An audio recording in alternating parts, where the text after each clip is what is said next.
हम इसका ऑब्जेक्टिव बता चुके हैं। अब हम इसका समाजवाद जो चैप्टर है उसके बारे में हम बता रहे हैं। ठीक है, तो समाजवाद एवं साम्यवाद।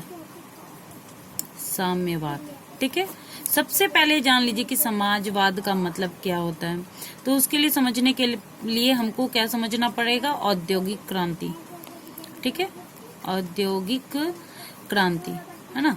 औद्योगिक क्रांति सबसे पहले यूरोपीय कंट्री में हुआ था, इंग्लैंड में, हम लोग को पता है। औद्योगिक क्रांति के फलस्वरूप ही बड़े बड़े उद्योग धंधों का विकास हुआ। श्रमिक वर्ग को काफी नुकसान होने लगा था। ठीक है, किसको, श्रमिक वर्गों को काफी नुकसान होने लगा था, क्योंकि औद्योगिक क्रांति के फलस्वरूप पूंजी में डेवलप हुआ। किस चीज में डेवलप हुआ, पूंजी में डेवलप हुआ। और जब पूंजी में डेवलप हुआ तो पूंजीपतियों का विकास होने लगा। किसका विकास होने लगा, पूंजीपतियों का विकास होने लगा। इस तरीका से यूरोप में जो है वह दो वर्ग हो गया। कौन सा दो वर्ग हो गया था यूरोप में, कौन सा दो वर्ग हो गया था, एक हो गया था पूंजीपति वर्ग, ठीक है, और दूसरा हो गया था आपको श्रमिक वर्ग। ठीक है, एक क्या हो गया था, पूंजीपति वर्ग हो गया था, और एक क्या हो गया था, श्रमिक वर्ग हो गया था। ठीक ना। अब पूंजीपति वर्ग जो है श्रमिक वर्ग का क्या कर रहा था, शोषण कर रहा था। क्या कर रहा था, शोषण कर रहा था। श्रमिक जगत की जो आर्थिक दुर्दशा थी इसका काफी खराब होते जा रहा था, है ना, इसका सामाजिक पतन होते जा रहा था। तब जाके वहां के जो कुछ विचारक थे, ठीक है, जिसमें तुमको लेनिन, ठीक है, रॉबर्ट ओवन, ठीक है, कार्ल मार्क्स, इन्होंने क्या किया, कुछ ये जो श्रमिक वर्ग थे, कहाँ है, श्रमिक वर्गों की दुर्दशा को सुधारने के लिए समाजवाद का विकास किया। किसका विकास किया, समाजवाद का विकास किया। तो समाजवाद में क्या था कि जो पैसे थे, जो रुपए थे, ठीक है, यूरोपीय कंट्री में, उसको सभी में बांट देना था, है ना। किस में बांट देना था, सभी में बांट देना था, ताकि सभी की स्थिति एक समान हो जाए, समाज जो है एक समान हो जाए। ठीक है, तो इस तरीका से हम समझ गए समाजवाद क्या है। तो हम चैप्टर यहाँ से लेके आते हैं। इसका पहला चैप्टर जो है वो हम लेके आ रहे हैं, वह है पूंजीवाद क्या है ना। तो पूंजीवाद ऐसी राजनीतिक आर्थिक व्यवस्था है। पूंजीवाद क्या है, पूंजीवाद ऐसी राजनीतिक आर्थिक व्यवस्था है जिसमें निजी संपत्ति तथा निजी लाभ की अवधारणाओं को मान्यता दी जाती है। किसको मान्यता दी जाती है, निजी संपत्ति तथा निजी लाभ की अवधारणा को मान्यता दी जाती है। कंफर्म हो गया। यह सार्वजनिक क्षेत्र में विस्तार एवं आर्थिक गतिविधियों में सरकारी हस्तक्षेप का विरोध करती है।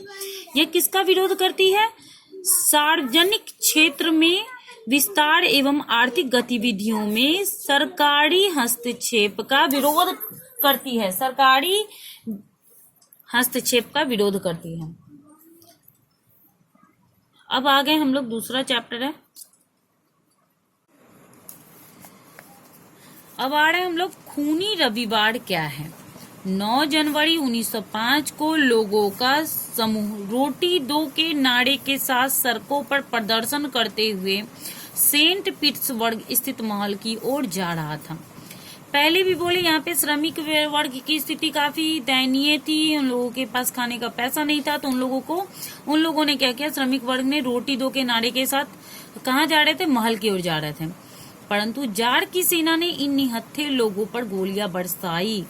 किस पे गोलियां बरसाई, निहत्थे लोगों पर, जिसमें हजारों लोग मारे गए।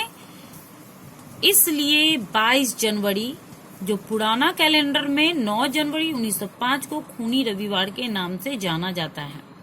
ठीक है, इसी तरीका से भारत में भी एक हुआ था कांड, वह है जालियांवाला बाग हत्याकांड। जालियांवाला बाग हत्याकांड भारत जालियांवाला बाग हत्याकांड जो है यह 1919 ईस्वी में, इसलिए क्योंकि यह भी क्वेश्चन पूछता है 10th में, इसलिए हम आपको बता दे रहे हैं कि जालियांवाला बाग हत्याकांड 1919 ईस्वी में हुआ था। इसमें क्या किया था, जैसे यहाँ जार जो है अपने राजा जो है अपने सेनाओं को बोल दिया गोलियां चलाने के लिए, वैसे ही यहाँ पे जनरल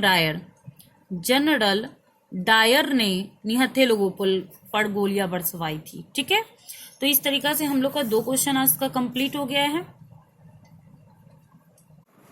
साम्यवाद का ही। अब तीसरा क्वेश्चन जो है वह है अक्टूबर क्रांति क्या है। ठीक है, अक्टूबर क्रांति क्या है। लेनिन ने 3 नारे दिए। पहले भी हम बताएं लेनिन कौन था, एक समाजवादी विचारधारा का व्यक्ति था जिसने श्रमिक वर्ग को, नीचे वर्ग के लोगों को ऊपर उठाने के लिए अपना विचार दिया था। तो लेनिन ने 3 नारे दिए, भूमि, शांति, रोटी। क्या क्या नारे दिए थे, भूमि, शांति और रोटी। ठीक है, इसको आप लोग अंडरलाइन करके और याद कर लीजिएगा। लेनिन ने बल प्रयोग द्वारा करेंस्की सरकार का उलट देने का निश्चय किया। किस सरकार को उलट देने का निर्णय किया था, करेंस्की सरकार। सेना और जनता दोनों ने उसका साथ दिया। किसने साथ दिया था इसको, सेना और जनता ने। 7 नवंबर 1917 ईस्वी को बोल्शेविकों ने, किसने, 7 नवंबर 1917 ईस्वी को बोल्शेविकों ने पेट्रोग्राद के रेलवे स्टेशन, बैंक, डाकघर, टेलीफोन केंद्र, कचहरी तथा अन्य सरकारी भवनों पर अधिकार कर लिया। करेंस्की रूस छोड़कर भाग गया। इस प्रकार इस क्रांति को बोल्शेविक क्रांति भी कहा जाता है और अक्टूबर भी क्रांति भी कहा जाता है। ठीक है, यहाँ से यहाँ तक ये मेरा तीसरा क्वेश्चन जो है वह कंप्लीट हो गया। ठीक है, अब जो एक आता है वह है हम लोग का सर्वहारा वर्ग। कौन सा क्वेश्चन है, सर्वहारा वर्ग। यह भी 1-2 नंबर में पूछता है, ये सारा जो है 3 नंबर या 4 नंबर में पूछता है। इसको आप लोग अभी से हो तो कंप्लीट कर लीजिएगा, क्योंकि अभी तो लॉकडाउन के कारण पूरा बंद ही है। सर्वहारा वर्ग किसे कहते हैं, सर्वहारा वर्ग किसे कहते हैं, समाज का वैसा वर्ग, समाज का वैसा वर्ग जिसमें किसान, मजदूर एवं आम गरीब लोग शामिल हैं थे। कौन कौन लोग शामिल थे भाई, तो इसमें आम गरीब लोग शामिल थे। ठीक है, किसान शामिल थे और मजदूर शामिल थे। जो कौन थे, श्रमिक वर्ग के लोग थे। कौन थे, श्रमिक वर्ग के लोग थे। तो वह क्या कहलाया, सर्वहारा वर्ग। यह क्वेश्चन मेरे VBI ही रहता है। ठीक है, इस तरीका से आप